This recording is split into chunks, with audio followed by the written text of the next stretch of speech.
प्रातः स्मरणीय विश्व वंदनीय संतों के सम्राट सतगुरु कबीर साहिब जी के पावन चरण कमलों में त्रैवार बंदगी करते हुए मेरे मन मंदिर के आराध्य परम पूज्य गुरुदेव जी, अर्चनीय वंदनीय संत समाज, समस्त संत गुरुजनों के चरणों में बंदगी करते हुए कबीर आश्रम देवरी चैनल से जुड़े हुए समस्त श्रोता बंधुओं को, माताओं को, बहनों को, नन्हे मुन्ने प्यारे प्यारे बच्चों को, आदरणीय बुजुर्ग दादा दादियों को, सभी को सुबह की हार्दिक शुभकामनाएं हैं। आज का दिन सभी के लिए सुखद एवं मंगलमय हो। आइए सदगुरु कबीर साहिब जी का बहुत सुंदर पद आप सबके बीच रखने का मैं प्रयास कर रही हूँ। सदगुरु कबीर साहिब जी के साथ उनके पास किसी ने मानो यह प्रश्न किया हो कि साहिब हम तो बड़े विषयी हैं, पामर हैं, भोगों का त्याग नहीं कर पाते हैं, क्या हमारा कल्याण हो सकता है? हमने जीवन में बहुत खुरापात किए हैं, बहुत गंदे गंदे काम किए हैं, बहुत अंतःकरण में मलिनता और पाप के बीज इकट्ठे हो गए हैं, क्या हमारा भी कल्याण हो सकता है? तो सदगुरु कबीर साहिब जी ने यहाँ उसको बहुत सुंदर उपदेश दिया है, बहुत सुंदर शिक्षा दी है। और ये संसार में काफी उदाहरण हमको देखने को भी मिलते हैं। अंगुलीमाल जैसे लोग, रत्नाकर डाकू जैसे लोग, कई पतित वेश्याएं हैं, है ना। वेश्याओं ने भी अपने जीवन, लड़कियों को मैं बता रही हूँ, वेश्या जो वेश्यावृत्ति करती थी उनका जीवन बदल गया।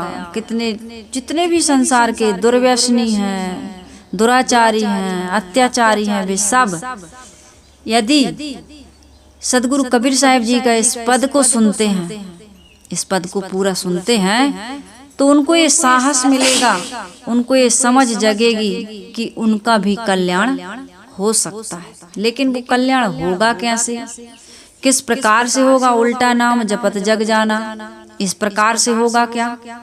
ये जो चौपाई रामायण में लिख दी गई है कि उल्टा नाम जपत जग जाना, वाल्मीकि भय ब्रह्म समाना, ये कहाँ तक सच है और किस प्रकार से सच है? वाल्मीकि जी रत्नाकर डाकू से कैसे ब्रह्म ऋषि बन गए, इसकी चर्चा और कई विषयों पर चर्चा होगी। सदगुरु कबीर साहिब जी का ये पद बहुत सुंदर है।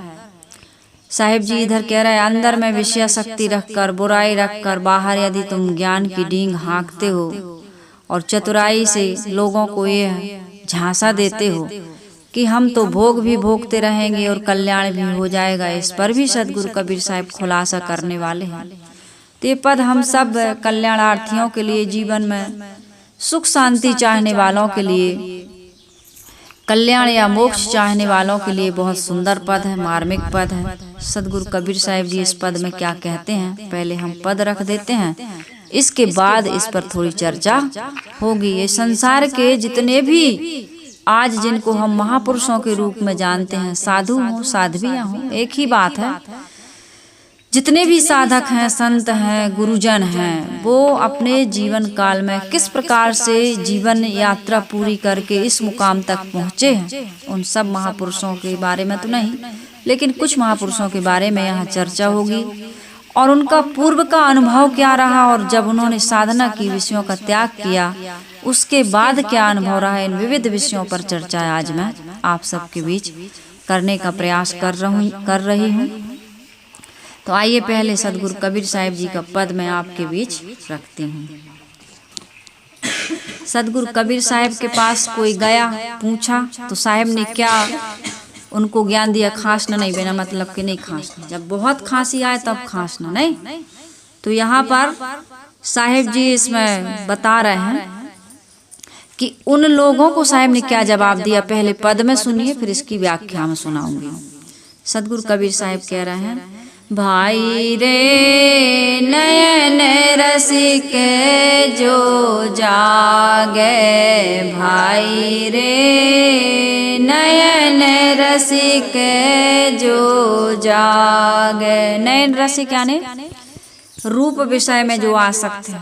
आदमी का मन कहाँ बसता है? आँखों के सामने बसता है।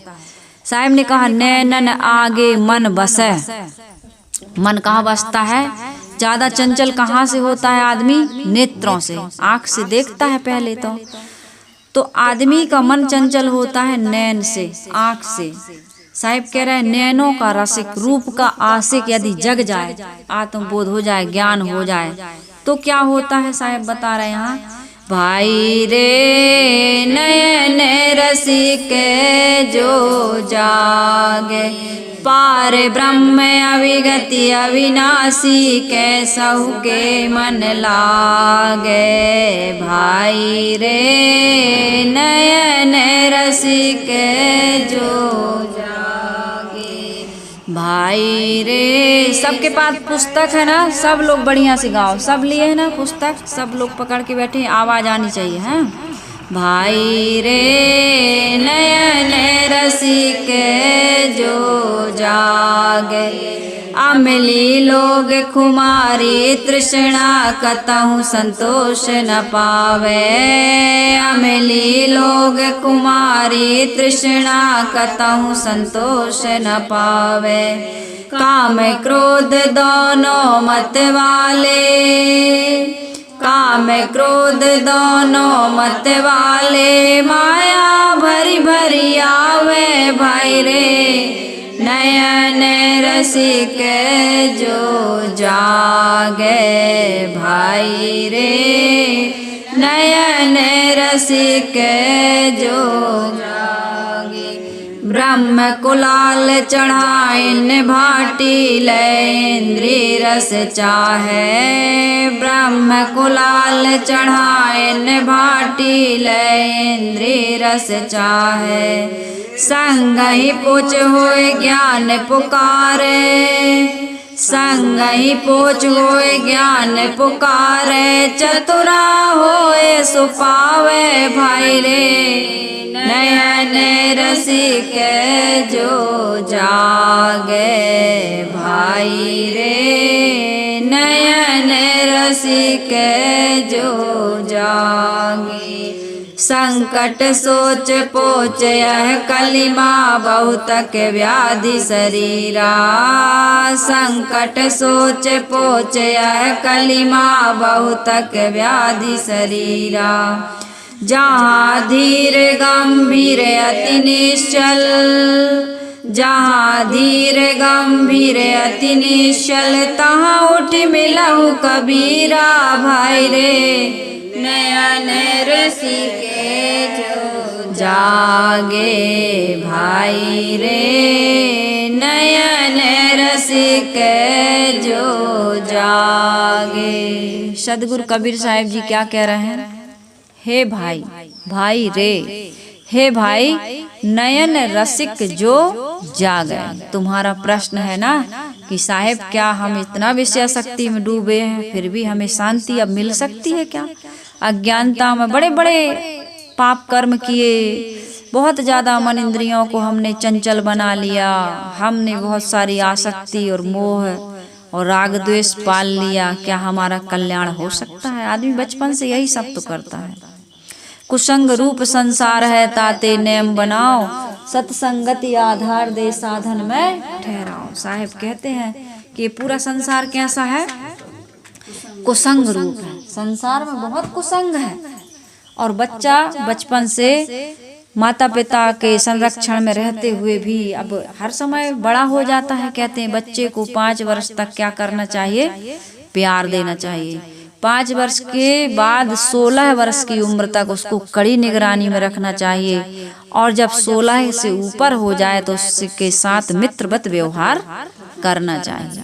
तो इतना सब करने के बाद कितने माता पिता नहीं जानते हैं और कितने जानते हैं तो इतने के बाद भी जब वो बाहर जाता है, जैसी संगति पाता है, जैसा साहित्य पाता है, जैसे साथी, जैसी समझ उसकी बनती जाती है, वैसा वो कुसंग में पड़ता जाता है। तो अधिकतम 99% लोग इस संसार से और यहाँ के संगी साथियों से कुसंग में पढ़ करके गंदे गंदे अंतःकरण में दाग लगा लेते हैं।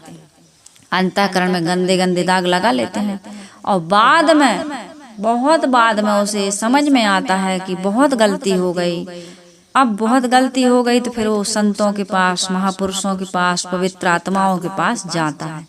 उपाय खोजता है कि साहेब बहुत अशांत हो गया हमारा मन, बहुत उलझ गया। मैंने कल भी पढ़ाया था ना इसी के बारे में।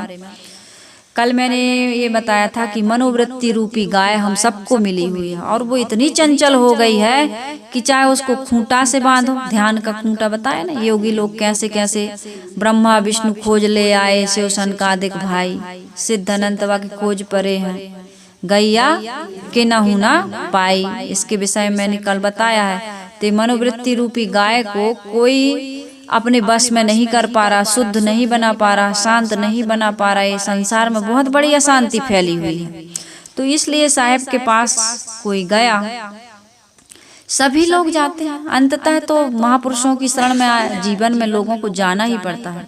तो साहेब ने कहा भाई हाँ हो सकता है, अभी भी काम हो सकता है। भाई कह रहे हैं, साहेब कह रहे हैं, हे भाई यदि विषयासक्त व्यक्ति भी मोह से जग जाए तो आज तक उसके जीवन में जो भी अज्ञात था, अपनी शांति, अपना आपा, अपना स्वरूप, अपना सुख, अपनी जो भी अमर स्थिति थी, उस अविनाशी तत्व को वो अपने मन में आज भी प्राप्त कर सकता। अपने अंतःकरण में, अपने अंदर ही तो है, अंदर तेरे अंतर्यामी सिया राम मैं सब जग जानी, तिलमा खोज दिलही में खोजो, ज्यों तिलमा ही तेल है, ज्यों चकमक में आग, तेरा साईं तुझ में।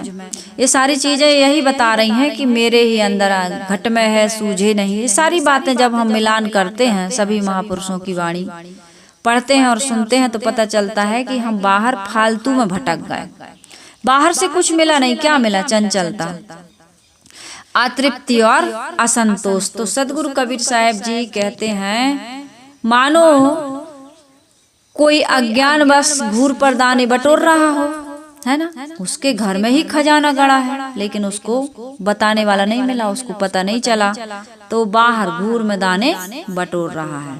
इसी प्रकार से अपनी आत्मा का बोध ना होने से कि मैं अविनाशी ज्ञान स्वरूप हूँ, अमृत मेरे अंदर ही, मैं अमृत स्वरूप ही हूँ। अंदर क्या, मैं अमृत स्वरूप ही हूँ। अंदर कहना भी दूर की बात है। ये बोध ना होने के कारण से वो बाहर 5 विषयों में आसक्त हो गया और विषयों की आसक्ति बस इधर उधर भटकता रहा। उसको मिला क्या? असंतोष और चंचलता। तो किसी को कल्याण की कामना जगी, कल्याण मोक्ष दुखों से निवृत्ति, यही है कल्याण मोक्ष। बाहर से कुछ पाना नहीं। आदमी कहता है सब कुछ त्याग देंगे तो क्या मिलेगा? मिलना नहीं है। मिल मिल के तो हम आज असंतोष की भट्टी में जल रहे हैं, क्योंकि जो मिलता है वो बाहर से मिलता है और बिछुड़ जाता है। तो इसलिए कल्याण की कामना जग गई किसी के अंदर में, तो उसको घबराने की आवश्यकता नहीं है। बस बाहर का जो बटोरा था, कूड़ा कचरा, उसको आग लगा दो आज, फिर आपके अंदर पुरिया जरे वस्तु ने जो उबरे विकल राम रंग तेरा, है ना। पुरिया जर जाए, वासनाओं की गठरी जर जाए, पुरिया जरे तो वस्तु निज उबरे। वासनाओं की जो पुरिया है, पुड़िया है, जो सामग्री है वो जल जाए। ये बड़ा उल्टा है यहाँ। अरे पुरिया जलती सब कुछ नष्ट हो जाता, लेकिन यहाँ कह रहा है साहब पुरिया जरे वस्तु निज उबरे। तुम्हारा निज स्वरूप का उद्घाटन हो जाएगा, जो सुख का सागर का अथाह स्रोत है। तेरे ही अंतःस्थल में सुख सागर लहराता है, पर तू विपन्न होकर के दर दर ठोकर खाता है। जब मन विषयों से मुड़कर अपने में आ जाता है, सब चंचलता को तजकर स्थिरता को पाता है, तब सुख का स्रोत खुलेगा जो है अनंत अपने में, जिसको पाकर फिर मन को नहीं होगा दुख। सपने में भी दुख नहीं होता, नहीं होगा दुख सपने में। तो साहिब कह रहे हैं कि तुम्हें साहसहीन होने की आवश्यकता नहीं है। विवेक करके विषयों के मोह को भंग कर दो। पुरुषार्थ द्वारा उसके मन का मोह, आदमी का मोह जब टूट जाता है तो पार ब्रह्म अविगति अविनाशी, पार ब्रह्म का शुद्ध स्वरूप पर ब्रह्म है। बृहत्तवाद ब्रह्म अर्थात ब्रह्म एवं महानता को प्राप्त हो जाता है। यदि आप अपने जीवन में महानता चाहते हो, श्रेष्ठत्व चाहते हो, अपना निर्गुण रूप शुद्ध रूप को चाहते हो, तो तुम्हें क्या करना होगा? विषयों का परित्याग करना पड़ेगा, पूर्णतः त्याग करना पड़ेगा। मन की मलिनता को, अंदर बाहर की जो भी तुम्हारी गंदगी है ना, उस सब को खान पान, आचार विचार, रहन सहन सब कुछ तुमको शुद्ध करना पड़ेगा। जब तक तुम विषयों का त्याग नहीं करोगे तब तक तुम्हें ये शांति मिल नहीं। कैसा के मन लागे, कैसे भी तुम्हारा ये मन लग जाए इस काम में, अपनी चित्त की निर्मलता में, पवित्रता में, एकाग्रता में, तो तुम्हारा सुख, तुम्हारी शांति जो तुम जिसको बाहर से पाना चाहते हो तुम्हें मिल जाएगी। इसलिए बहुत सुंदर हमारे जो राजा भर्तृहरि जी हुए हैं उनका उदाहरण मैं दूंगा आप लोगों को। वो बड़े पिंगला रानी में बड़े आसक्त थे, बड़ा मोह था उनको, रनिवास में पड़े रहते थे। उन्होंने श्रृंगार शतक लिखा जब वो ग्रस्त जीवन जी रहे थे, तो श्रृंगार शतक नाम का एक ग्रंथ उन्होंने लिखा। रानी में पिंगला नाम था, बहुत आसक्त थे। एक बार उनके पास एक महात्मा जी आए। गुरुदेव जी इस कहानी को बताया करते थे, कहते हैं बहुत सुंदर फल लेकर के आए, तो उस फल को राजा को दिया कि राजा साहब इस फल को जो खाएगा वो सदैव सुंदर बना रहेगा, निरोगी बना रहेगा, स्वस्थ बना रहेगा, नौजवान रहेगा। सदा तो नहीं रहता, लेकिन बहुत काल तक आदमी जब देह का ध्यान रखता है तो बहुत काल तक आदमी के जी काया है तो स्वस्थ रहती है। तो राजा ने रख लिया वो फल, कहा महाराज जी स्नान करके हम जरूर इस फल को पाएंगे। लेकिन उनका प्रेम अत्यधिक था रानी पिंगला में, तो उन्होंने उस रानी को दे दिया। कहे रानी, उन्होंने सोचा कि मैं सुंदर रह के क्या करूंगा, मेरा मोह तो रानी में है, तो रानी सुंदर दिखेगी तो मैं इससे प्रेम करता रहूंगा। तो उनने देह बुद्धि थी, भोग बुद्धि थी उनकी, तो रानी को दिया। तो रानी ने कहा हाँ हाँ राजा साहब मैं इस फल को स्नान करके खा लूंगी। और वो रानी का मोह था घोड़ा दरोगा से, तो घोड़ा दरोगा को दिया उसने, तो उसने भी कहा कि मैं स्नान करके खा लूंगा। कहानी जो भी जितनी भी हकीकत हो, लेकिन एक कहानी बताई जाती है, और एक हर कहानी काल्पनिक नहीं होती, कुछ कहानियां सत्य भी होती हैं, तभी उनको वैराग हुआ है। एक कहानी बहुत परसेंटेज में, अब एकदम सेम टू सेम नहीं होती, लेकिन एक घटना घटी है वहां पर। तो उस घोड़ा दरोगा ने भी रख लिया, और उसका मोह किससे था, नगर वेश्या से। तो उस नगर वेश्या को देना चाहा, और वो गया नगर वेश्या को दे दिया, और नगर वेश्या राजा को चाहती थी। तो फिर से ला करके उसने सोचा कि मैं क्या करूंगी इसको खा करके, सदा यौवनवान बन के, ये फल तो राजा के लायक है, राजा को देना चाहिए, मैं तो दुष्कर्म ही करती हूँ। तो उसने राजा को दिया। अब जैसे राजा के पास फिर आया वो फल, तो उनकी बुद्धि सनक गई, अरे ये फल तुम्हें कैसे मिला? क्योंकि एक बार ऐसी घटना घट गई थी, उनके छोटे भाई विक्रमादित्य ने ऑब्जेक्शन लगाया था पिंगला पर, लेकिन पिंगला ने बहुत लंबी कहानी है, षड्यंत्र लगा करके पिंगला ने विक्रमादित्य को देश निकाला दिलवा दिया था राजा भर्तृहरि से ही। वो समझ गई कि मेरी चाल, अब मेरी पोल पट्टी खुल जाएगी, तो उसने अपने देवर को ही देश निकाला दिलवा दिया। अत्यंत मोही, अत्यंत आसक्त व्यक्ति न्याय अन्याय की बातें भूल जाता है, वो सही निर्णय नहीं कर पाता, पक्षपाती हो जाता है, निष्पक्ष नहीं रहता है। तो जैसे ही इनको भर्तृहरि जी को फिर से फल मिला, तो उन्होंने पूछा कि तुम्हें मिला कहाँ से? अब उसने बहुत आनाकानी की, लेकिन अब राजा ने जब जोर दे करके पूछा तो बताना पड़ा कि मुझे घोड़ा दरोगा से मिला। घोड़ा दरोगा को बुलाए, कहे तुम्हें कहाँ से मिला? कहे रानी से मिला। तो कुछ कहे नहीं भर्तृहरि जी, रानी को बुलाए, कहे रानी साहब हमने जो फल दिया था वो आपने खाया? कहे बिल्कुल, आप मुझ पर शक करते? एकदम उछल के गोद में बैठ गई, ऐसे गुरुजी बताते थे। रानी गोद में बैठ गई और कहा राजा साहब आप मुझ पर शक करते हैं, आपने दिया और मैंने तुरंत खा लिया स्नान करके। तो राजा साहब ने जेब से निकाला उस फल को, कहे कहाँ से आया? तो कहते हैं कि पिंगला रानी बेहोश हो गई कि अब मेरी पोल पट्टी खुल गई। तब फिर वहां पर राजा भर्तृहरि ने कहा याम चिंतयाम सत्तम महिषा विरक्ता सापन्न मिच्छन्ति जने सजनो अन्न शक्ता धिक्ताम चा तम चा मधुनम चा इमाम चा माम चा। कैसे है वो मंत्र? हम लोगों ने उसको याद किया था, लेकिन गुरुदेव जी ने उसमें वैराग शतक में उसमें भरथरी वैराग शतक में, वैराग त्रिवेणी शायद पुस्तक है, उसमें गुरुदेव जी ने लिखा कि राजा भरथरी ने रानी को कोई सजा नहीं दी। उन्होंने अपने सिपाहियों को बुलाया, सैनिकों को, मंत्रियों को बुलाया, कहा जाओ विक्रमादित्य की खोज करके लाओ, मुझसे बहुत बड़ा अपराध हो गया और मैंने अपने ऐसे ईमानदार भाई को देश निकाला कर दिया और रानी ही गलत है और मैं अब किसी को कुछ कहना नहीं चाहता। उन्हें वैराग हो गया और वैराग हो गया तो फिर उन्होंने वैराग शतक लिखा। वैराग शतक में बहुत सुंदर सुंदर उन्होंने बातें लिखी हैं। याम चिंतयाम तम महिषा विरक्ता सापन्न मिच्छन्ति जने सजनो अन्न शक्ता अस्मत् कृते चा परितुष्यति काचिदन्या धिक्ताम चा तम चा मदनम चा इमाम चा माम चा।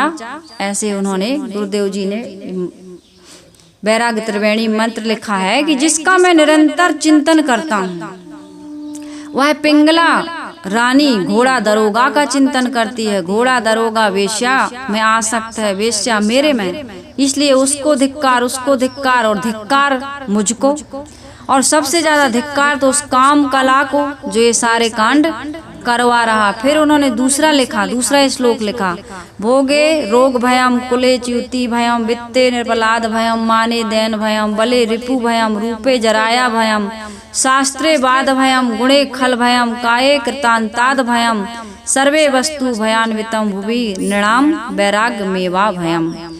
भोगों में रोग का भय। राजा भरथरी जी जो इतने कामी थे, जो हमेशा रनिवास में पड़े रहते थे, जिनके जीवन में काम के अलावा, रानी की मोह के अलावा, भोग वासना के अलावा कुछ शेष बचा नहीं था, उनको ऐसा वैराग हो गया। उन्होंने कहा भोगों में तो रोग का भय है, जो जितना भोगी होगा उतना रोगी होगा। कुल परिवार के बढ़ जाने पर पतन का भय लगा रहता है, धन बढ़ जाने पर राजा चोर डाकू आदि का भय लगा रहता है, मानी आदमी को दीनता का भय लगा रहता है कि लोग मुझे छोटा ना मान लें, बली आदमी को दुश्मनों का भय लगा रहता है। और सौंदर्य, जिस व्यक्ति का सौंदर्य है, रूपे जराया भयम, बुढ़ापे का भय लगा रहता है, क्योंकि कितना ही रूप सौंदर्य हो लेकिन बुढ़ापा इस सबको नष्ट कर देता है। शास्त्रार्थ में जो शास्त्रार्थ करते हैं उनको हार जाने का भय रहता है, कहीं मुझे हरा न दे कोई। गुणवान है तो दुष्टों का भय लगा रहता है, सद्गुणियों को दुष्ट हमेशा निंदित करते रहते हैं। अरे बड़े योगी, बड़े बाबा बने, बड़े साधु बने हैं, बड़े दिनोगे से पूजा पाठ करने लगते हैं, बड़े नर्मदा जल चढ़ाते हैं, ये है वो है, बड़े साधु संत बने, बड़े दानी महात्मा बने, कहते हैं कि नहीं कहते लोग। तो गुणवानों को दुष्टों का कि हमारी निंदा न कर दे। काया कृतांताद भयम, काया में शरीर में मृत्यु का भय लगा, मर न जाए। संसार की जितनी वस्तुएं हैं सब भय से परिपूर्ण हैं, केवल एक वस्तु है भुवि निर्णाम वैराग मेवा भयम। संसार में मनुष्यों के लिए एक वैराग ही निर्भय पद है। वैराग के अलावा संसार में कहीं भी आपको निर्भयता का सुख मिलने वाला नहीं है, इसलिए वैराग साधो। भाई रे नयन रसिक जो जागे, भाई रे नयन रसिक जो जागे, पार ब्रह्म अविगति अविनाशी कैसहु के मन लागे। पार ब्रह्म अविगति अविनाशी कैसहु के मन लागे। अमली लोग खुमारी तृष्णा कतहु संतोष न पावे, भाई रे नयन रसिक जो जागे, भाई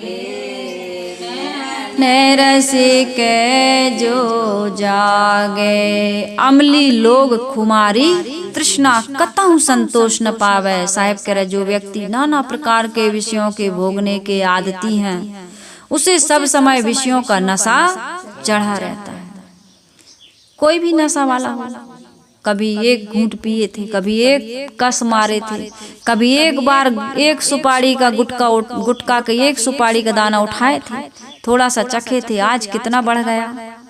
कभी एक बार किसी को देखे थे, अब देखे बिना तुझे ना देखूं तो चैन मुझे आता नहीं। गाते हैं ना, तुमसे मिलना बातें करना बड़ा अच्छा लगता है, अपने आप में संतोष नहीं है, शांति नहीं है, सुकून नहीं मिल रहा। अब हमारी जान जा रही है, तेरी याद आ रही है। कितने गाना बने, देखो आदमी कितना बेबस, लाचार, पराधीन। मुझे पीने का शौक नहीं, पीता हूँ गम भुलाने के लिए। जीना जरूरी है तो पीना बहुत जरूरी। कैसे कैसे गाना बने। एक गाना आदमी ने अपनी मजबूरी से बनाया। सदगुरु संतों के भजन सुनिए। पायो जी मैंने राम रतन धन पायो, पायो जी राम रतन धन पायो। मीराबाई ने राम रतन धन पा लिया, कबीर साहब ने पा लिया, सूरदास ने पा लिया, रैदास ने पा लिया, रविदास ने पा लिया। कितने संतों महात्माओं ने ऐसा त्याग, ऐसा वैराग किया कि आज उनका नाम अमर हो गया।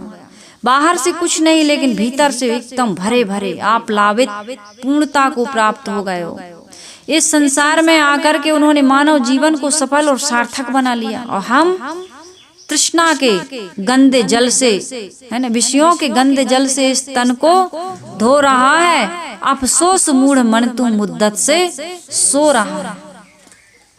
84 लाख मंजिल तय करके मुश्किलों से जिस घर को तूने पाया ढूंढा, उस घर को खो रहा है। अफसोस मूढ़ मन तू मुद्दत से सो रहा है।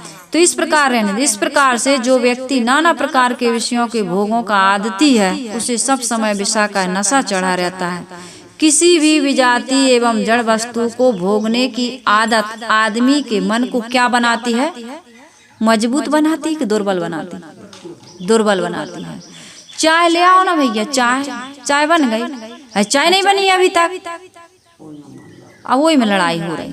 अरे यार, आज तुम्हारी चाय ढंग की नहीं बनी, अच्छी चाय बनाए करो। तो वही पैसे, चाय अच्छी बनाए कर, ले आओ पत्ती, ले आओ दूध, लड़ाई हो रही। गैया को चारा डालते हो, एक दिन लगाने जाते हो। कुछ भी बात पर जितना भोगी होगे उतना तुम्हारे घर में क्लेश होगा, और जितना त्यागी होगा उतने प्रेम से रहोगे। तो इसलिए साहिब कह रहे, गांजा, भांग, शराब, बीड़ी, सिगरेट, तंबाकू, मैथुन, नशा, नाच, तमाशे आदि किसी भी विषय को भोगने का आदती जब बन जाता है आदमी, उसके लिए सब कुछ सब समय दीनहीन बना रहता है। कितने लोग कहते हैं महाराज भोजन ना मिले तो चलेगा, और उनको सचमुच में भोजन ना दो, तमाकू दे दो, शराब, सिगरेट दे दो, और देखो 2-4 दिन कहते तो हैं कि भोजन ना मिले तो चलेगा साहब, लेकिन यदि हमारी नशा की चीज ना मिले तो नहीं चलेगा। ये कितनी कायरता है, आदमी कितना दीनहीन हो गया, कितना तुच्छ हो गया। साहिब जी कह रहे हैं, आदमी जब तक किसी व्यक्ति से मोह नहीं करता तब तक तो बड़े सुख से रहता है, लेकिन जब मोह कर लेता है तो उसको देखे बिना, उससे मिले बिना चैन नहीं आता। अरे यार, तुम भोजन में मिर्ची तो लाओ, तुम जानते हो हम मिर्ची के बिना नहीं खाते। अचार तो लाओ, पापड़ तो लाओ। रोज तुमसे गुड़ मांगते हैं, तुम्हें इतना ध्यान नहीं रहता कि गुड़ खाते हैं तो गुड़ देना चाहिए। लड़ाई होती कि नहीं होती? अब गुड़ में पेट नहीं भरता, लेकिन मिर्च खटाई से पेट नहीं भरता, लेकिन अब जीभ बन गई चटोरी। तो इसलिए आदमी जगह जगह दूध, दही, महीन चावल, हम तो पतले चावल खाते नहीं तो हमारा पेट ही नहीं भरा। बिना पतले चावल खाए हमारा पेट नहीं भरता। कितनी आदतें बना ली हैं आदमी ने, कितना दीनहीन तुच्छ बन गया है आदमी।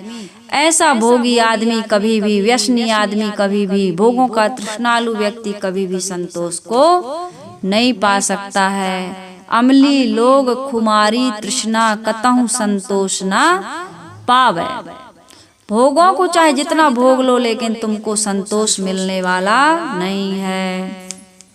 भोगे न भुक्ता वयमेव भुक्ता, तपो न तपता वयमेव तपता, कालो न यातो वयमेव आता, तृष्णा न जीणे वयमेव जीना। राजा भरथरी जी ने ही यहाँ कहा है कि भाई भोगों को तुम नहीं भोगते हो, भोग तुम्हें भोग लेते हैं। लेकिन आदमी समझ नहीं पाता है तप नहीं करता है तब ही आदमी की काया को तपा डाल। तप से कभी सांच बराबर तप नहीं। साहब ने कहा सच सच क्या है तुम्हारी आत्मा? आत्मा के अलावा सब कुछ परिवर्तनशील, आज है कल नहीं रहेगा। आज जिस व्यक्ति को, जिस वस्तु को, जिस परिस्थिति को तुम जिस रूप में देखते हो, कल वो उसी रूप में रहने वाली, अगले क्षण रहने वाली नहीं। हम लोग अभी ऐसे बैठे हैं, सब लोग सत्संग कर रहा है, थोड़ी देर बाद ये स्थिति ऐसी रहेगी? नहीं रहेगी। कालो नया तो काल तो हमेशा अपनी गति से चल रहा है। हमारी काया जीर्ण क्षीण हो रही, काया नष्ट होती है, काल तो हमेशा अपनी गति में चल रहा है। साहेब कह रहे हैं भाई कुछ भी, एक अंबर के टूक को निश में ओढ़त चंद, दिन में ओढ़त ताही रवि, तू क्यों करत छछंद। आदमी बहुत कपड़े, बहुत बड़ा मकान, बहुत वाहन, विलासिता में आदमी सुख मानता है। कहते हैं रूप गोस्वामी और जीव गोस्वामी दो भाई थे। बादशाह के यहाँ वो मंत्री का काम करते थे। क्या काम? गुरुदेव जी बताया करते थे। इतने ठाट बाट से रहते थे, इतना विलासी जीवन जीते थे कि बादशाह का जीवन फीका। लेकिन इनको किस महापुरुष के संपर्क में आए हैं तो इनके अंदर इतना वैराग हो गया, इतना वैराग हो गया कि इन लोगों ने इतना त्याग किया कि एक पेड़े के नीचे एक दिन रहते थे और दूसरे पेड़े के दिन दूसरे दिन, दोनों भाई वैराग ले लिए। एक भाई गांव में नहीं जाता था, दूसरा मांगने जाता था, और जो रोटी मिलती थी खा लेते थे, और बच जाती थी तो उसी रोटी को धरती में, जमीन में गाड़ देते थे, दूसरे दिन निकाल के खा लेते थे। इतना वैराग, एक पेड़ से मोह ना हो जाए दूसरा पेड़ बदल लेते थे। ऐसा त्यागी, ऐसा वैरागी उनका जीवन हो गया था। तो आदमी कितना, एक अंबर के टूक को, एक अंबर आकाश के टुकड़ा को दिन में सूरज उसमें उगता है और रात में चंद्रमा। तो एक अंबर के टूक को निश में ओढ़त चंद, दिन में ओढ़त ताही रवि, तू क्यों करत छछंद। कवि कहता है, कितना सुंदर कहता है कि एक अंबर के टुकड़े को, आकाश को रात में चंद्रमा ओढ़ लेता है और दिन में सूर्य ओढ़ लेता है। तू क्या छछंद कर रहा है? थोड़े में गुजर कर, वस्तुओं का संग्रह मत कर। साहिब ने कहा है भूले मन समझे के लाद लदनिया, थोड़ा लाद बहुत मत टूट जाए गर्दनिया। भूले मन समझे के लाद लदनिया, भूले मन समझे के लाद लदनिया। आदमी शौक में लाद तो बहुत लेता है, लेकिन जब गरु लगते, वजन लगता है, तब फिर क्या करता है? फिर कहता है उगलत नीलत पीर घनेरी, और भय गति साप छछूंदर केरी। अब उसकी गति क्या हो गई? सांप के जैसे, चूहा के धोखे में छछूंदर को पकड़ लिए। सुख मिलेगा, तृप्ति मिलेगी, संतोष मिलेगा, आनंद मिलेगा, बड़े सुख से रहेंगे। एक भैंस, फिर दो भैंस, फिर चार भैंस, अब कमर टेढ़ी हो गई तो सबको बेच देंगे। हम ही करत करत मरे जाते हैं, खात सब हैं, हम सब बेच देंगे। अरे इतना कमाया, इतना सब किया, और हमें को खाने को नहीं दे रहे तुम। बच्चे खूब मजा में उड़ा रहे हैं, ऐश कर रहे हैं, और तुम कहते अरे मैं तो मर गया, कमा कमा के मर गया, भजन नहीं किया, सत्संग नहीं किया, और ये लोग मजा ऐश कर रहे हैं। तो साहिब कहते हैं भैया, जौलो देह निरोग और जौलो ना जर जरा तन, और जौलो बालपन और इंद्रिन के गन, तौलो निज कल्याण करन को यत्न विचारत, वह पंडित वह धीर वीर जो प्रथम समारत। फिर होत कहा जर जर भय, जब तब संयम नहीं बनत। भाव काम उड़ायो निज भवन, जब तक क्यों करी कूप खनत। जब देह निरोग है, बुढ़ापा हमसे दूर है, अंग बलवान है, आयु शेष है, इंद्रियां सबल हैं, तब ही अपने कल्याण का काम हमको कर लेना चाहिए। इस भूल में ना रहो कि बुढ़ापे में भजन करेंगे। भजन तो भैया जवानी में होता है, स्वस्थ अवस्था में होता है। भजन करो मस्त जवानी में, बुढ़ापा किसने देखा है, भजन करो मस्त जवानी में। बुढ़ापा किसने देखा है, आँख से अंधे हो जाओगे। दर्शन तुम कर नहीं पाओगे, सदग्रंथ तुम पढ़ नहीं पाओगे।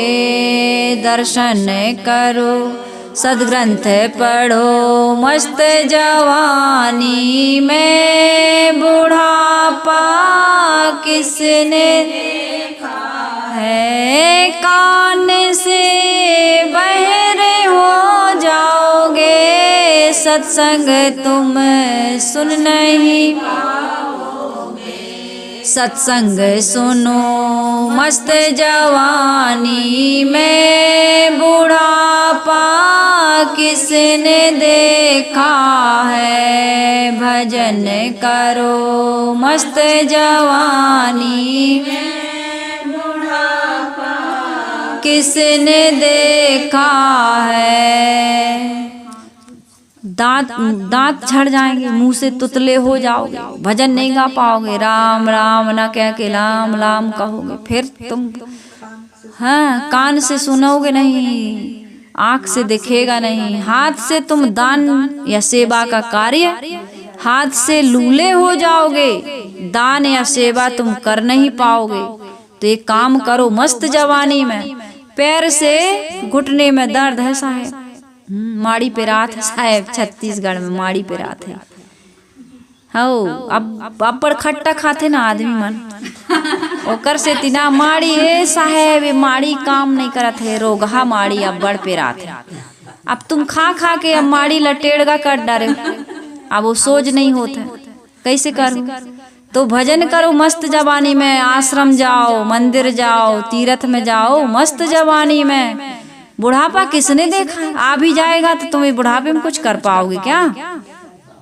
कितने तो बुढ़ापा ही नहीं पाते, चल देते हैं। इसलिए कमर झुक जाएगी, आंखों में दिखाई नहीं देगा, फिर तुम कहते हो भजन करेंगे। अरे अभी नहीं, अभी तो घर बनवाए ले, लड़की भी आए ले, लड़का के गौन लाभ, गरम गरम रोटी खाब, है ना। लड़का के गौन लाभ तब भक्ति करवे। भक्ति सत्संग है, तू कौन हरवी काहे जल्दी जल्दी करत हो साहेब, कौन हड़बड़ी है। भजन अभी जवानी में थोड़ी किया जाता, भजन तो बुढ़ापे में। भक्ति सत्संग है, तू कौन हड़बड़ी आए। सुंदर जवानी पाए भोग साज, सर्वे अभी दूल्हा बनबो, दुल्हन बनबो। और बुढ़ापे में पिंडदान, बुढ़ापे में सेवा करेगा, मर जाएंगे पिंडदान करेगा तो 2-4 संतान पैदा करबो, है ना। भक्ति सत्संग है, तू कौन हरबरी आए। सुंदर जवानी पाए भोग साज सर्वे। ऐसे ऐसे मन के भुलावा माई भूले जीव, अरे यह नहीं जाने आज काल बीच मरवे। सुमिरन करहु राम का काल गए हैं केस, ना जानो कब मारी हैं, क्या घर क्या परदेश। कुछ जानते हो हमारा शरीर इस देवरी में छूटेगा कि छत्तीसगढ़ में छूटेगा कि किस प्रांत में छूट जाएगा। हमारा तुम्हारा सड़क पे चलते चलते छूट जाता है, कहाँ छूटेगा कोई पता, कब छूटेगा कोई पता, कोई गारंटी नहीं है। बाहर की वस्तुएं जो बनाते हैं इंजीनियर लोग, है ना, उसकी तो कोई गारंटी वारंटी होती है, हमारे शरीर की कोई गारंटी नहीं है। तो भैया आज ही भजन कर लो। आज तुमने जो जितना कर लिया, खुरापात कर लिया, उससे सुख नहीं मिल रहा, मिलता हो तो करते रहो। हम तो हमेशा कहते हैं, तुम्हें यदि उसमें संतोष मिल रहा, सुख मिल रहा, तुम्हें लगता है कि यही जीवन का लक्ष्य है और यही काम करते रहेंगे तो फिर मानव जीवन मिलेगा और फिर भोगों को भोगेंगे और आनंद आता है हमको एक खुजली खुजलाने में, तो खुजलाते रहो भाई, ना कराओ इलाज। हम तो जबरदस्ती करने आएंगे नहीं। लेकिन जो महापुरुषों का अनुभव है, जो मेरा अनुभव, उसको मैं कह रही हूँ कि आज इस खुजली से अपने आप को बचाने का प्रयास कर सकते हो तुम, संभव है। काम क्रोध दोनों मत वाले, माया भरी भरी आवे। काम और क्रोध दोनों उन्मत्त वेग हैं, इसमें कहाँ शांति। काम आ जाता है तो तुम परेशान हो जाते हो और क्रोध आ जाता है तो। काम और क्रोध में कितने गंदे गंदे कार्य आदमी करता है, अपनी ही हानि कर लेता है। अपने को ही आदमी पतित कर लेता है, अपने को तो कर रहा। क्रोध करना क्या है? दूसरों की गलती पर खुद को सजा देना क्रोध कहलाता है। कहते हैं हमें उनकी इस प्रकार की एक्टिविटी पे, इस प्रकार की क्रिया पे, इस प्रकार के व्यवहार पे आग ही लग जाता है। वो गलती कर रहा है, तुम्हें आग ही लग रही, खुद को सजा दे रहे कि नहीं दे रहे? तुम कितने बेबस लाचार दूसरे के द्वारा हाके जा रहे हैं। गलती कर रहा दूसरा और आग लग रही है तुम्हें। लग रही कि नहीं लग रही? कौन अपने शत्रु कौन है?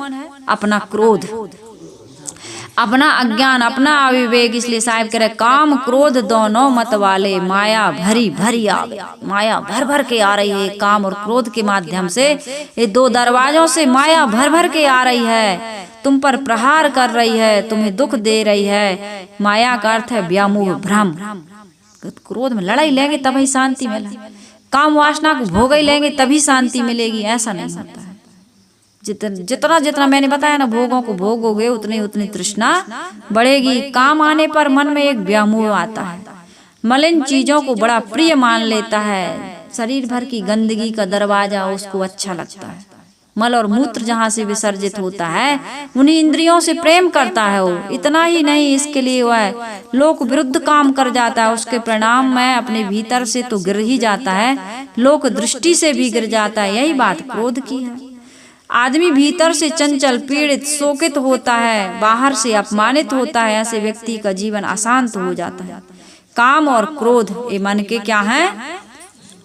विकार, रोग है। ये रोग मन का रोग। इस रोग को जितने जल्दी हो ठीक कर लो। शरीर में रोग आता है, डॉक्टर के पास जाए, साहब बहुत तकलीफ है, हम ठीक से काम नहीं कर पा रहे, खा पी नहीं पा रहे। इसी प्रकार से सब कुछ करते हुए भी शांति नहीं मिल रही मन के रोग के कारण। इस मन के रोग को जल्दी से जल्दी संत गुरु के पास जाकर के ठीक करवाओ। ब्रह्म कुलाल चढ़ाएन भाटी लय इंद्री रस चाहे। शराब बनाने वाला भट्टी पर महुआ आदि शराब की उपादान सामग्री से शराब बनाता है। कथित ब्रह्मज्ञानी भी कल्पना की भट्टी पर ब्रह्मज्ञान की शराब बनाते हैं। शराब पीकर जैसे मनुष्य सारा सार विवेक से शून्य हो जाता है, वैसे ब्रह्मज्ञानी भी ब्रह्मज्ञान की शराब पीकर जड़ चेतन भोग मोक्ष सब एक में मिला देते हैं। वे मानने लगते हैं जड़ चेतन में कोई भेद ही नहीं, इसलिए भोग मोक्ष में कोई अंतर नहीं है। ले इंद्री रस चाहे, यह वाक्यांश इसी का खुलासा है कि वे इंद्रिय भोगों को ही ब्रह्म रूप मान लेते हैं। वे भोगों को भोगते हुए भी अपने आप को क्या कहते हैं? हम तो मुक्त हैं, ब्रह्म ही जितना भी है अपने आप को मुक्त ब्रह्म ही मानते हैं। इसका खुलासा 14वें शब्द में मैं कर चुकी हूँ। आप 14वां शब्द पढ़ सकते हैं, सुन सकते हैं। साहिब कहते हैं संगहि पोच होए ज्ञान पुकारे चतुरा होए सो पावे। ऐसे लोगों के मन में तो विषय शक्ति की मलिनता एवं ज्ञान वैराग्य के दिखावा में भोग वासना की नीचता रहती है, परंतु वे ज्ञान की बड़ी बड़ी डींगे हाँकते हैं। मैं निर्लिप्त हूँ, निष्काम हूँ, भोगहूँ विषय की त्यागहूँ इंद्री, मोको मिले न रंचक रंग। आलाप करते रहते हैं, मैं भोगूं या भोगों को इंद्रियों से विरक्त रखूं, मुझे इसका कोई भी प्रभाव नहीं पड़ता। ये बहुत गंदी बात है, बहुत गलत बात है, बहुत भ्रम में है और जनता को भी भ्रमित कर रहे हैं। ऐसा नहीं है कि इंद्रियों से भोगों को भोगोगे तो मलिन वासना नहीं आएगी, आएगी। फिर तुम्हारे अंदर मलिनता नहीं है तो मलिन भोगों को भोगने की आवश्यकता क्या है? ऐसे ज्ञानी नामधारियों का अधा पतन होता है। ऐसे लोग समाज की बिगड़ी घड़ी बनकर साधकों को पथ भ्रष्ट करते हैं। वे कहते हैं कि जो चतुर होगा वह इस ज्ञान को पाएगा। भोग और मोक्ष साथ साथ संपादित करने की जो बुद्धि है, चतुरता है, ये आदमी के बहुत बड़े पतन का कारण है। ये नीचे ले जाती है आदमी को, पतन की खाई में उससे कभी वो नहीं उबर पाता। इसलिए साहिब कह रहे हैं संकट सोच पोच यह कलिमा बहुतक व्याधि शरीरा। इस द्वंद्व भरे संसार में संकट सोच पोच और शारीरिक व्याधि जीव को पीड़ित करते रहते हैं। किसी प्रकार की विरोधी कसमकस एवं विपत्ति को क्या कहते हैं? संकट। बड़े संकट में है यार वो व्यक्ति, तो ना वो इसी पार हो पा रहा ना उसी पार हो पा रहा, बड़े संकट में फंस गया है। कैसे निकलेगा बेचारा? कहते हैं ना हम लोग, प्रबल शत्रु का सामना, विरोधियों द्वारा घिर जाना, योग्य साथी का छूट जाना, धन मकान आदि निर्वाह की चीजों का हट जाना या मिट जाना आदि संकट है। इन तथा इन जैसी दुर्घटनाओं एवं काल्पनिक संभावनाओं को लेकर मन में चिंता करना क्या है? सोच। किस सोच में डूबे हो भाई? क्या सोच रहा है? वो इस प्रकार की जो संभावनाएं कर रहा, मन में विचार कर रहा, वो क्या है? सोच। मन, वाणी तथा इंद्रियों के गलत आचरण है पोच। शरीर के नाना रोग व्याधि, रोग व्याधि है, रोग आ गए तो व्याधि है। इन सब से मनुष्य सब समय दुखी रहता है। संकट, सोच, पोच या है कलिमा। कलिमा यानी कालिक। तुम्हारे अंदर ये दुर्गुण, दोष, गंदी गंदी आदतों के कारण एक कलिमा आ गया। तो भैया कली काल का प्रभाव है। मतलब तुम्हारे अंदर में क्या है? कलिमा आ गई है, कलह आ गया है, दुख आ गया है, यही तो द्वंद आ गया है, शांति नहीं है। तो क्या करो अब ऐसे स्थिति में? जहाँ धीर गंभीर अति निश्चल, तहाँ उठी मिला हूँ कबीरा। सदगुरु कबीर साहिब जी कहते हैं कि हे मुमुक्षु, तुम उठकर, अर्थात विनम्र होकर, उठकर तो जाओ लेकिन विनम्र होकर के सदगुरु की शरण में जाओ। क्यों जाओ? क्योंकि वहाँ धीर गंभीर अति निश्चल सदगुरु बैठे हुए हैं, जो तुम्हें कल्याण का रास्ता बताएंगे, इस दुखों से मुक्ति का रास्ता बताएंगे। जड़ चेतन तथा भोग मोक्ष एक में मानने वाले ज्ञानियों के चक्कर में न पड़ जाना। वे तो कहेंगे भोगऊं विषय की त्यागऊं, इंद्री मोह को लगे न रंचक रंग। तुम तो खाओ पियो, कोई परहेज की जरूरत, तुम तो 2 अगरबत्ती लगा देना, गंगा जी में स्नान करे आना, वहाँ मुंडन करवा लेना, है ना, नर्मदा माई का यहीं से नाम ले लो, इतनी माला जप लो। तुम कहाँ चक्करों में पड़े हो? सब हमारे हनुमान जी सब ठीक कर देंगे, दुर्गा मैया सब ठीक कर देंगी। साल भर में एक बार आती सबके पापों को काटने के लिए। तो ऐसे लोगों के चक्कर में मत पड़ जाना, जो स्वयं मन की चंचलता के कारण भटक रहा है, उनकी झोली में न गिर जाना। साहब कह रहे हैं तुम उनकी शरण में जाओगे तो मन से धैर्यवान जरूर दिख रहे हैं, रहनी से गंभीर हैं। ऐसे लोगों के पास जाओ जो मन से धैर्यवान है, रहनी से गंभीर है, तथा अपने अविनाशी पद में अचल स्थित हैं। ऐसे गंभीर महापुरुषों से उठ कर के मिलो, तहाँ उठी मिला हूँ कबीरा। आप लोग सौभाग्यशाली हैं कि सुबह उठ करके ब्रह्म मुहूर्त में नित्य क्रिया से निर्वृत्त होकर के सुबह सुबह यहीं भागे आते हैं आप लोग, है ना। 1 घंटा आप सत्संग में, फिर हम जो सुनाते हैं उसको बताने में आप लोग बिल्कुल बैटरी आपकी चार्ज हो जाती है। दिन भर इस विचारों के साथ आप जीते हैं, हंसते मुस्कुराते हुए अपनी जीवन यात्रा पूरी कर रहे हैं। कितना सौभाग्य है। नहीं तो सुबह से आदमी यही भोगों में लग जाता है, लड़ाई झगड़ा कर लेते हैं। सुबह सुबह उठे और लड़ाई हो जाती है, कितने घरों में हो जाती कि नहीं हो जाती। अपन कहते अरे महा नीचे यार, सुबह से लड़ रहा है। देखो कई लोग कह देते ना, इनके तो यार का बताए, हमारे पड़ोस में हम तो बहुत परेशान हैं, ऐसे लोगों के संग में हम फंस गए हैं। ऐसे आदमी मोहल्ला देख करके, आदमी देख करके घर बनाता है, मकान बनाता है, किराए पे लेता है, रेंट पे, है ना। तो इसलिए साहब ये कह रहे हैं कि भाई हम सब सौभाग्यशाली हैं, सुबह से उठ कर के सत्संग करते हैं। उठकर ऐसे लोगों से उठ कर के आप मिलने आते हैं। यहाँ सत्संग हमसे मिलने थोड़ी आते हैं, हमारे सदगुरु कबीर साहिब जी का, गुरुदेव जी का ज्ञान लेने आते हैं आप। हमारे पास क्या है? यदि हमारे संतों ने, गुरुजनों ने, हमारे गुरुदेव जी ने हमें शिक्षा न दी होती, ज्ञान न दिया होता, अपनी रहनी और आचरण से हमको प्रेरणा न दी होती, तो हमारा जीवन भी ऐसे ही होता जैसा अन्य संसारी लोगों का होता है। न जाने क्या दशा होती अगर गुरुदेव ना होते, अगर गुरुदेव ना होते। न जाने मैं कहाँ होता अगर गुरुदेव ना होते, अगर गुरुदेव ना होते।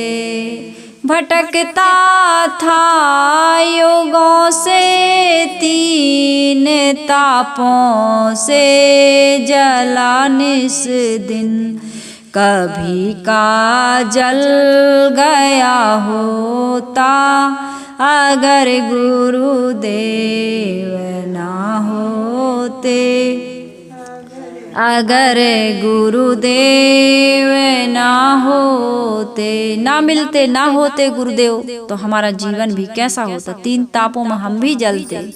इसलिए बहुत सौभाग्य की बात है, सदगुरु कबीर साहब जी कह रहे हैं, जहाँ धीर गंभीर अति निश्चल, तहाँ उठी मिलहु कबीरा, भाई रे नयन रसिक जो जागे। एक काम करो, अब आग तो लगी है, तो जहाँ बुझाने की सामग्री है वहां जाओ। जग में शीतल संत जन, चंद्रमा तो शीतल है, चंदन तो शीतल है, लेकिन संतों के समान शीतल संसार में कुछ भी नहीं है। तपन बुझावे और की, दे दे अपनो रंग, अपने रंग को अपने ज्ञान के रंग से रंग दे प्रभु, ज्ञान के रंग में काया गाते हैं ना हम लोग। तो इसी प्रकार से ज्ञान के रंग में रंगो अपनी काया को, ताकि हमारे अंदर की जो ये जग जरते देखिए जलन समाप्त हो जाए। अंततः तो अपनी स्वरूप स्थिति, आत्म स्थिति ही सबसे अच्छी शरण है, लेकिन गुरु के बिना वो घर मिलता नहीं है। धीर गंभीर और अत्यंत निश्चल पद क्या है, हमारे अपने स्वरूप की स्थिति, अपने आप में लौट आना, वासनाहीन होकर निज स्वरूप में स्थित हो जाना ही निश्चल पद में पहुंच जाना। स्वरूप स्थिति ही पर ब्रह्म है, परमात्मा है। निज स्वरूप के अलावा कहीं कोई परमात्मा मिलने वाला नहीं है। तो इन विचारों को समझकर सुनकर हर व्यक्ति को ये धीरज होना चाहिए और ये समझ जगनी चाहिए, चाहे जितना भी हम अमली हों, जितना ही विषय आसक्त हों, जितने भी हमने खुरापात कर लिए हों, आज यदि हम सदगुरु शरण में जा रहे हैं, सदगुरु शरणे जाए के तामस त्यागिए। सदगुरु की शरण में जाकर के यदि तामस का हम त्याग कर देते हैं तो हमारे कल्याण होने में देरी नहीं है। शांति मिलने में, सुख पाने में, तृप्ति पाने में, संतोष पाने में, अमरता पाने में हमें किसी प्रकार का फिर कोई अवरोध आने वाला नहीं है। तो बस एक ही काम करो, जब तक अपनी स्वरूप की स्थिति प्राप्त नहीं हो जाती तब तक गुरु की शरण में बने रहो, और मिल जाए तब भी श्रद्धा रखना, ये नहीं। हाँ, आजीवन गुरु भक्ति निभाना चाहिए, गुरु के प्रति आस्थावान रहना चाहिए। जब तक देह है तब तक साधु को सावधान रहना चाहिए, ज्ञान भक्ति वैराग से ओतप्रोत रहना चाहिए। तो ये सदगुरु कबीर साहब जी का बहुत सुंदर पद मैंने आप सबके बीच अपनी अल्प बुद्धि के अनुसार रखने का प्रयास किया। कितना समझ में आया है, आप सब कितना लाभ उठा पाते हैं, ये आपकी समझ के ऊपर है। तो मैं आप सबकी सेवा में ये पद लेकर के आई और आप सबके जीवन कल्याण की मंगल कामना करते हुए अपनी वाणी को यही विराम दे रही हूँ। आइए हम सभी लोग गुरु वंदना कर